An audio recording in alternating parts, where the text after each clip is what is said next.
Hello students, I am Ravi Kumar. We meet again the exercise of chapter 7 fraction. ठीक है? So इस exercise में बहुत से questions हैं. The first question is appear on your screen, that is the true false. ठीक है? इसमें भी बहुत सारे questions हैं, true false बताना है. But dear students, इसमें के जो true false हैं वो देखने में बहुत छोटे हैं, but आपको solve करने पड़ेंगे और सारे definition याद होनी चाहिए. ठीक है? So देखें पहला question. 13 by 16 and 17 8 by 119 is equivalent. वो बोल रहा है इक्विवेलेंट है क्या दोनों. सो इक्विवेलेंट तभी होता है जब दोनों का जो सबसे सिंपलेस्ट फॉर्म है सेम हो. ठीक है, या फिर उनके मल्टीप्लिकेशन सेम आए. जैसे कि यहाँ पर 13 और ये है 17 है, तो 13 6 अगर मैं लिख दूं 13 6 ये हो जाएगा 78. बट अगर यहाँ मैं 6 से मल्टीप्लिकेशन किया तो नीचे भी 6 से मल्टीप्लिकेशन करूंगा. और 16 6 119 होता है क्या? नहीं. कितना होता है? 96. तो ये इक्विवेलेंट नहीं है, तो इसका आंसर क्या हो जाएगा? फॉल्स. ठीक है, बाकी क्वेश्चंस के लिए जगह है नहीं, तो मैं यहाँ सॉल्व करूंगा, देन इधर बताते जाऊंगा. ठीक है, सो ये है आपका 33 डिवाइड बाय 17. सेकंड क्वेश्चन बताना है कि प्रॉपर है कि नहीं, प्रॉपर फ्रैक्शन है या नहीं. प्रॉपर फ्रैक्शन में क्या होता है कि न्यूमरेटर छोटा होता है डिनोमिनेटर से, बट यहाँ तो उल्टा है. तो ये क्या हो गया? ये भी अगेन फॉल्स. सो अब देखें यहाँ पर भी इसे इक्विवेलेंट है कि नहीं बताना है. Question number 3 50 by 33 divided by 60 divided 11 88. ठीक है, तो इसे तो हम पहले काट के देख लेते हैं, कटता होगा तो आ जाएगा तो आ जाएगा. ठीक है, सो इधर है 15 बाय 33 और इधर है 60 डिवाइड बाय 88. सो अगर इसे किससे कटेगा? ये तो 33 है, 11 से कट सकता है, ये भी 11 से, ये भी 15 4 जा अगर मैं कर दूं 15 4 जा हो जाएगा 60, और ये अगर 4 जा कर दूं तो नहीं होगा. तो ये भी क्या है? इक्विवेलेंट नहीं है. ये भी हो गया आपका फॉल्स. ठीक है, अब देखें 23 डिवाइड बाय 103. क्या ये इम्प्रॉपर है? नहीं, क्योंकि इसमें अब क्या है, आपका जो डिनोमिनेटर है वो बड़ा होना चाहिए. तो ये भी क्या हो गया? फॉल्स. अरे वाह, ये तो सारे आंसर फॉल्स आ रहे हैं भाई. चलो अब देखें क्वेश्चन नंबर 5. 13 डिवाइड बाय 3 को आप 4 1/3 लिख सकते हैं क्या? चेक करें. सो 13 को अगर मैं 3 से डिवाइड करूं तो 3 4 12 कैरी यहाँ पर बचा लेफ्ट 1. सो ये हो जाएगा आपका 4 और ये हो जाएगा 1/3. सो ये आंसर है आपका ट्रू. ठीक है, तो फिफ्थ का आंसर जो आया, ये आंसर आया आपका ट्रू, क्योंकि वो मिस फ्रैक्शन में करना है जो आपको मैं पहले ही पिछले वीडियोस में बता चुका हूं. ठीक है, सो अब देखते हैं 6th question. 3/2 is less than 2/3. ये दिया हुआ है, बट हम इसे नहीं बता सकते हैं. क्यों? क्योंकि हमें इसका डिनोमिनेटर ही पहले इक्वल करना पड़ेगा. हम प्रीवियस चैप्टर में पढ़ चुके हैं. सो 2 और 3 का अगर मैं एलसीएम निकालूं तो ये हो जाएगा 2 1 जा 3 और ये 3 1 1 1. So 2 into 3 is equal to हो गया 6. सो वहां पर 3 पहले से है 3 और ये हो जाएगा 2 के टेबल में 6 कितने बार में आता है? 3 बार में. और ये हो गया, और यहाँ पर भी 6, यहाँ पर 2 पहले से है इंटू 3 की टेबल में 6 कितने बार में? 2 बार में. तो हो जाएगा 9/6 और ये हो जाएगा 4/6. सो नीचे जब है तो क्या होगा? 4/6. जो 4/6 है वो छोटा है या 9/6? सो डेफिनेटली 9/6 जो है वो बड़ा है. ठीक है, तो ये आपका आंसर, ये आंसर ऐसा लगना था, बट ये हो गया अब फॉल्स. ठीक है स्टूडेंट्स, आप सिर्फ ट्रू फॉल्स पे फोकस नहीं करेंगे, आप सॉल्यूशन भी ही देखेंगे. ठीक है, एग्जाम में नंबर बदल सकते हैं लेकिन मेथड यही रहेगा. ठीक है, आइए नेक्स्ट देखते हैं. यहां पर है -1 लेस देन 0.01. वैसे तो आप इसे बिना बनाए भी कर सकते हैं क्योंकि ये नेगेटिव नंबर है और ये पॉजिटिव नंबर है. ठीक है, बट अगर एग्जाम में ऐसे क्वेश्चन पॉजिटिव पॉजिटिव आ गए तब आप क्या करेंगे? ये -1 है, इसमें कुछ करना नहीं है. ये है सो ये है 0.01। अगर इसको हम फ्रैक्शन में लिखो तो 1 पॉइंट की जगह 1 और 2 0, ठीक है। 100 का 1 से 4 और ये माइनस, ये तो बहुत पीछे ही है ना, सो ये क्या हो जाएगा, अगेन ये छोटा है इससे, दैट इज अ ट्रू, ये वाला ट्रू हो गया, ठीक है। अब देखें जरा ये question 8, 0.2 multiply 0.3 is equal to 0.6। So लिख लो 0.2 मल्टीप्लाई 0.3। अब जरा सॉल्व करके देखें, 0.2 को मैं क्या लिखूंगा, 2 1/10 होगा, 1/10। इसके बाद ये 3 है, इसको मैं लिख सकता हूँ 3, फिर इसकी जगह 1 और इसके बाद 0 है तो 0। अब इसका मल्टीप्लिकेशन करिए, 2 3 6 और ये हो गया 100। अब अगर मैं इसे डेसिमल में करूं तो मैं कितने नंबर के बाद चाहिए मुझे, 2 0 है तो 2 के बाद, और यहाँ पर एक 6 है तो यहाँ मैं 0 लगाऊंगा तो 0.06। क्या आंसर आया, नहीं, तो ये क्या होगा, ये भी आंसर आ जाएगा फॉल्स, ठीक है। तो ये हो गया फॉल्स। अब देखें जरा 135 डिवाइडेड बाई 10,000, ठीक है, 1 2 3 4 5। सो यहाँ पर क्या ये सही आंसर आया, तो देखिए जरा 135 डिवाइडेड बाई 1 1 2 3 4, ठीक है। सो अब मुझे कितने के बाद पॉइंट लगाना है, 1 2 3 4, 3 तो ऑलरेडी है हमारे पास, 1 3 5, फोर्थ के लिए मैं लगाऊंगा 0 और यहाँ पॉइंट, क्या यही आया है, यस। सो ये आंसर क्या हो जाएगा, ट्रू, ठीक है। तो देखा बच्चों, आपको इसे सॉल्व करना ही पड़ेगा तभी ये बनेगा, so focus. Now last question is 0.56 multiply 1000 हो जाएगा इक्वल टू 56। तो देखिए जरा 0.56 इज इक्वल मल्टीप्लाई 1000, सॉरी यहाँ पर मेरे ख्याल से 0.05 होगा, ठीक है। सो ये 0.05। अगर नंबर चेंज हो जाता है तो आपको इस पर टेंशन लेने की जरूरत नहीं, मेथड तो वही रहेगा, आंसर ट्रू या फॉल्स एग्जाम में बदल सकते हैं। तो ये यहाँ पर हो जाएगा 56 का 56, ठीक है, वही तो होगा। यहाँ पर है पॉइंट, उसके बाद है an 2 3 1 2 3 और यहाँ पर तो ऑलरेडी 1000 रखा हुआ था, तो 1 3 3 3 3 कटा, आखिर में बचा 56।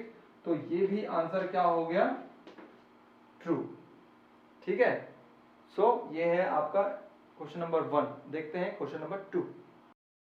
Question number 2 is appear on your screen. इसमें दो क्वेश्चन दिए हैं, ए और B, both are the decreasing order, but एक फ्रैक्शन में है और एक डेसिमल में है। तो हम पहले देखते हैं फ्रैक्शन को कैसे करें। यहाँ पर है 5/6, 7/8 एंड 8/9। सो इंक्रीजिंग हो या डिक्रीजिंग हो, आपको सबसे पहले जो उसके डिनोमिनेटर है उनको सेम करना है, जिसके लिए हम यूज करेंगे एलसीएम मेथड। सो यहाँ पर हम एलसीएम किसका लेंगे, 6 8 एंड 9 का। सो कैसे लेंगे, 6 8 9। तो यहाँ पर आ जाएगा 3 से ही कर लेते हैं, 2 जा और 8 आता नहीं, ये 3 3 और ये 2 से कर लेता हूँ, 2 1 जा 2 4 जा और ये 3, ठीक है। और चाहे तो कर सकते हैं, बट 4 और 3 की टेबल में कुछ आते नहीं है, तो 3 × 2 × 4 × 3 जरा करके देखें। ये 4 3 जा 12 और 3 3 जा 6। सो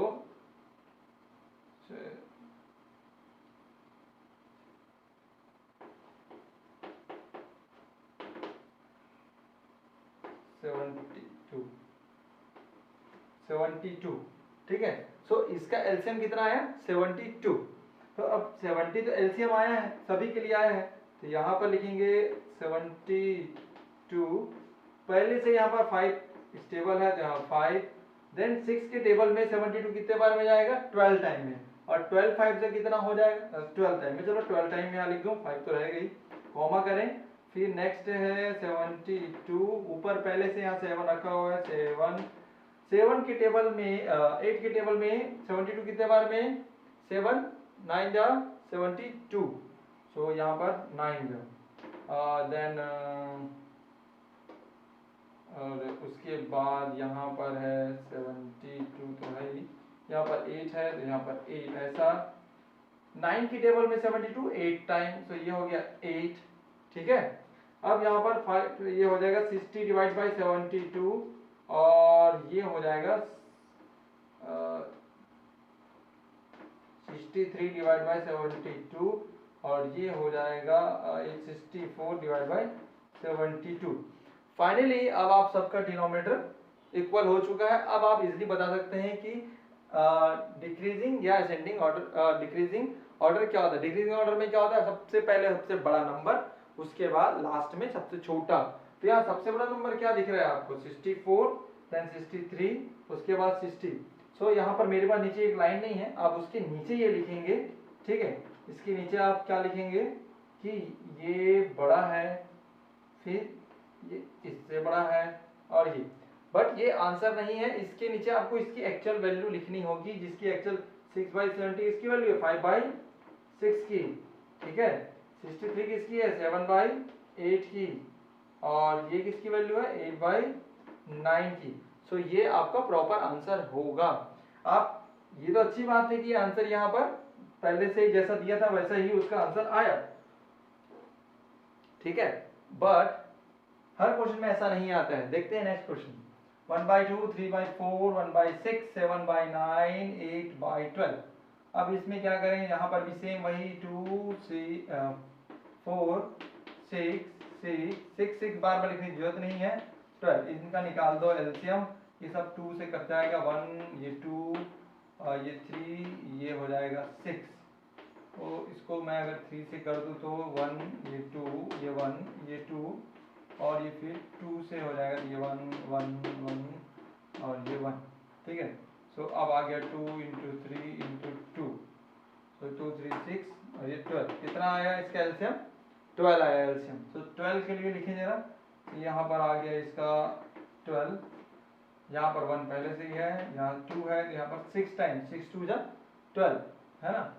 फिर उसके बाद है 3 मल्टीप्लाई, यहाँ 4 है, तो 4 3 जा 12, 4 3 जा 12। ये 3 पहले से लिखा हुआ है, ये 3 उसके डिविजिबिलिटी से आया है, ठीक है। ये 1 इंटू यहाँ 6 है, यहाँ 2 हो जाएगा 12, और उसके बाद 7 है, ये 7 इंटू 2 डिवाइड बाई 12, और ये हो जाएगा 8/12। वहाँ तो कुछ है ही नहीं, 1 लिखना चाहे तो लिख सकते हैं आप, ये है ×1।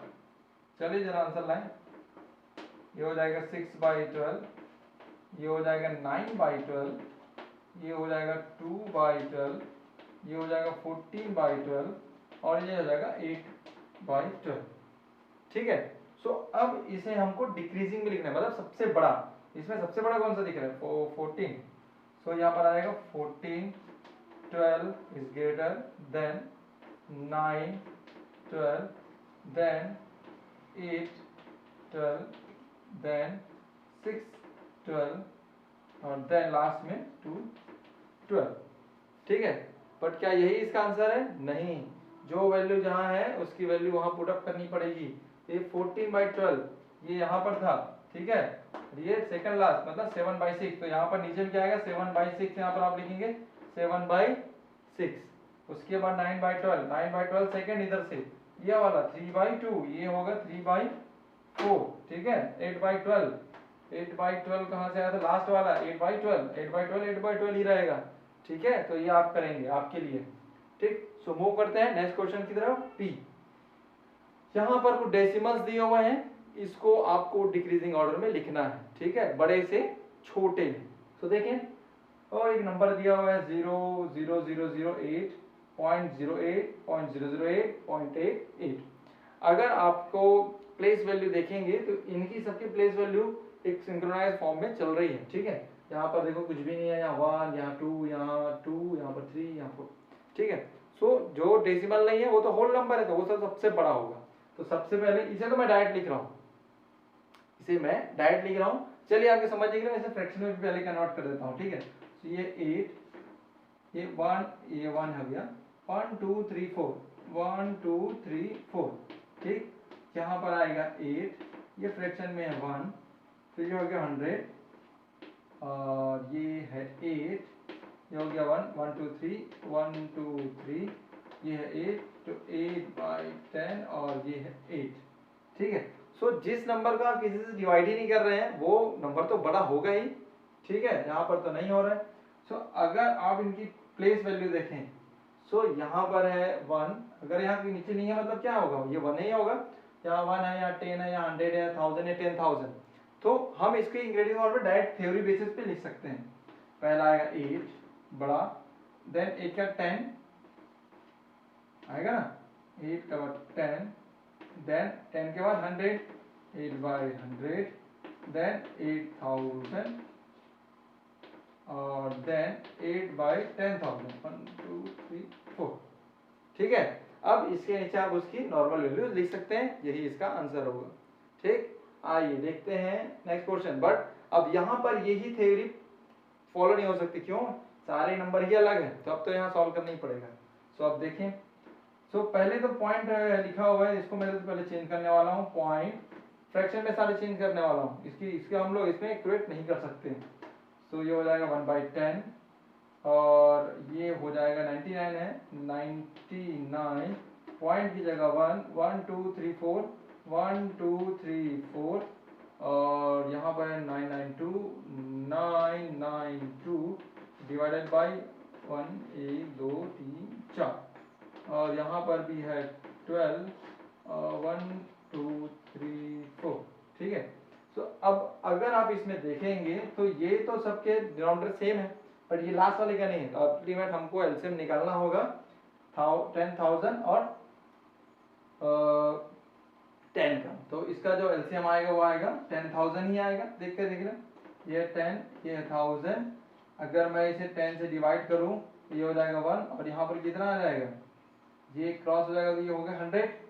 अगर फिर से मल्टीप्लाई करूंगा 100 इंटू 10 तो कितना आएगा मेरा 1000। सो 1000 इज माई एलसीएम। ठीक है, सो हमें ये एलसीएम आप लिखेंगे एग्जाम में, बट अभी मेरे पास स्पेस नहीं है इसलिए मैं इसे रफ कर रहा हूँ। ठीक है, तो ये एलसीएम, सो ये है हमारा,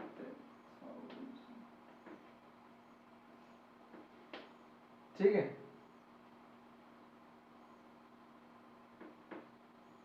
1 2 3, सो ये हो जाएगा 10 कितने बार में 100। ठीक है, तो ये हो जाएगा 1000,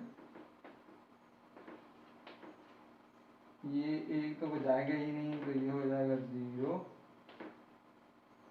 ठीक है, 99200। ठीक है, फिर आ जाएगा 12